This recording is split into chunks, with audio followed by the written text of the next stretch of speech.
Everybody, and welcome back to my channel. It is a cold day today, and it is that season now where we are drinking more hot cocoa, or feeling like drinking more hot cocoa. So in this jar I have store-bought hot cocoa, so like carnation. It's called carnation. Yeah, carnation hot chocolate mix. Sometimes we get the ones with the marshmallows, but this one is just the plain one. So I found a recipe where I can make my own. I found a recipe where I can make my own for less. So I bought all the ingredients, and very simple. And let's do this. I'm gonna show you how I made it. Come with me. We're gonna make our own. Okay, so here are the ingredients you're going to need.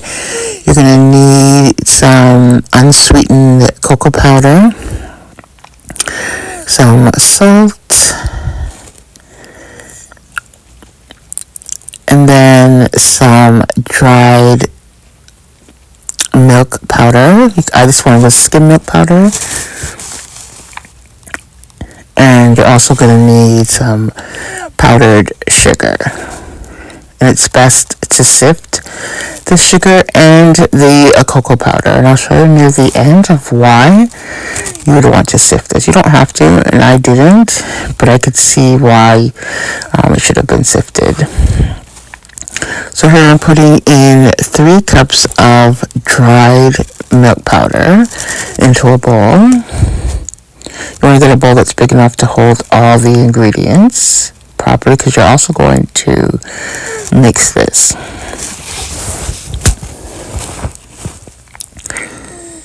So that was the dry milk powder. I was just showing you how much of that bag I had left. I would have to buy a new bag to make another batch. And I'm going to go ahead and put in the powdered sugar. And I'm going to put in 2 cups of powdered sugar.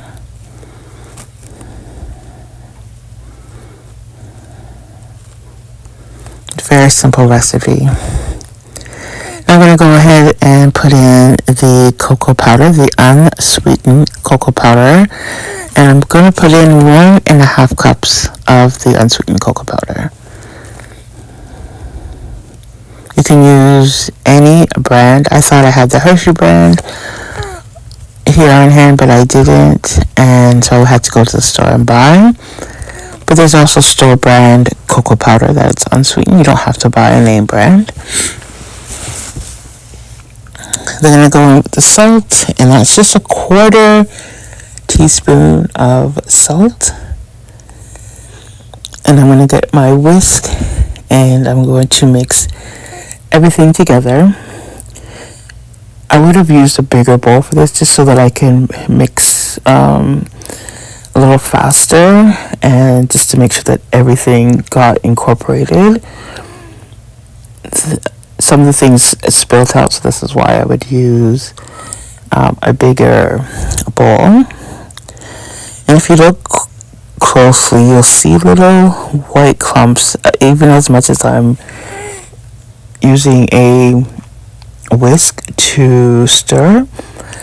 That's the reason why I would have sifted the powdered sugar, is to get rid of those little mini clumps of sugar. But it's still mixed very well. Okay, so the mix is done.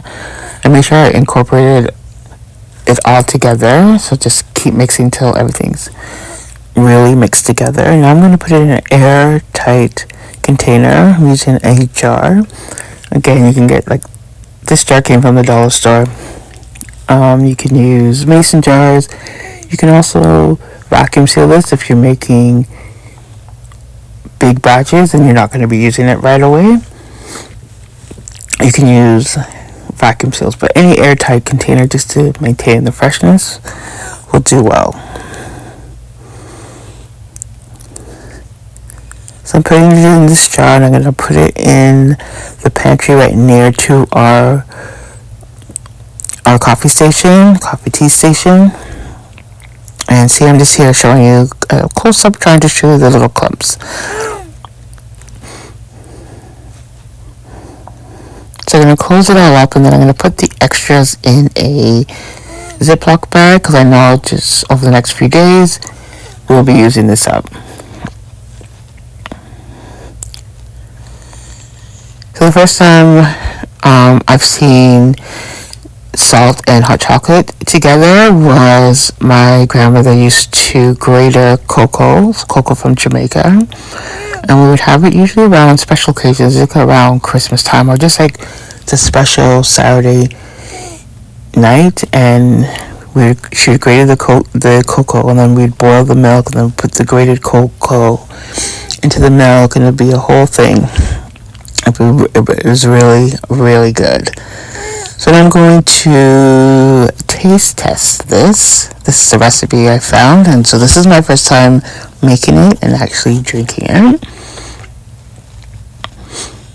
We go through a lot of this, so I thought, why not save some money and to have this on hand. Those cans of hot chocolate mixes could be up to like $8 currently.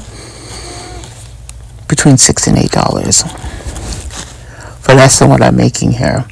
Okay, so I'm using hot water. It's best, I believe, to have hot chocolate with milk, but I wanted to use water just to taste how it would taste with the water. So I'm going to stir it in. I'm going to show how well it stirs. It mixes very well, just like store-bought hot chocolate. I found this a little sweet, so it's 1/3 cup of the mix, which is about 5 tablespoons, and 1 cup of water or milk.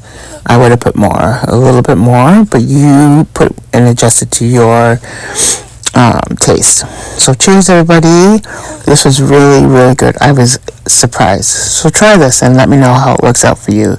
Take care, and I'll see you in the next one. Bye.